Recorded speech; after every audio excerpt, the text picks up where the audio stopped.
hello' কি খবৰ সকলোৱে আজি মাছৰ ৰেচিপি এটাকে লৈ আহিছোঁ যোৱাকালি যে বনাইছিলোঁ কঁঠাল গুটি বিলাহীৰ মাছৰ টেঙা জোলখন এয়াই লৈ আহিছোঁ প্ৰথমতে মই কেৰাহীতে মাছ কিপিচ ফ্ৰাই কৰি ল'লোঁ তাতে সেই তেলতে মই পাঁচফোৰণ দিলোঁ সেয়া তাৰপিছত কুটি লোৱা পিঁয়াজ দিলোঁ আৰু পিঁয়াজখিনি ৰঙাকৈ ভাজি লৈছিলোঁ এয়া তাৰপিছতে এড কৰিলোঁ আদা নহৰু পেষ্ট আৰু এয়া হ'ল মই কঁঠাল গুটি বইল কৰি লোৱা কঁঠাল গুটি হয় সেয়া পিটিকি লৈছোঁ আৰু তাতে এড কৰিলোঁ নিমখ হালধি আৰু এয়া হ'ল বিলাহী এতিয়া মই বিলাহীখিনি গলি যোৱালৈকে ভাজি ল'ম ঢাকন দি ভাজিম দেই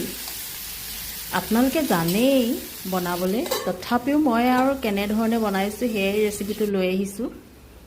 আৰু ইয়াতে মই এড কৰিছোঁ এতিয়া গৰম পানী যিহেতু গৰম পানী দিলে খাবলৈ টেষ্টটো বেছি ভাল হয় সেয়াই মই গৰম পানী এড কৰিছোঁ আৰু যেতিয়া জোলখন উতলি আহিলে তাতে মই এড কৰিছোঁ ফ্ৰাই কৰি লোৱা মাছ কিপিচ আৰু এতিয়া ভালকৈ উতলিব যেতিয়া তাতে মই এড কৰিছোঁ আকৌ পুনৰ মেগী মছলা দিলে খাবলৈ ভাল হয় সেইকাৰণে দিছোঁ আৰু এয়া মোৰ ৰেডি হৈ গ'ল কঁঠাল গুটি বিলাহীৰ মাছৰ জোলখন কেনে দেখিছে ক'বচোন যোৱাকালি ফটো আনিছিলোঁ আজি ভিডিঅ'টো আনিছোঁ আপোনালোকৰ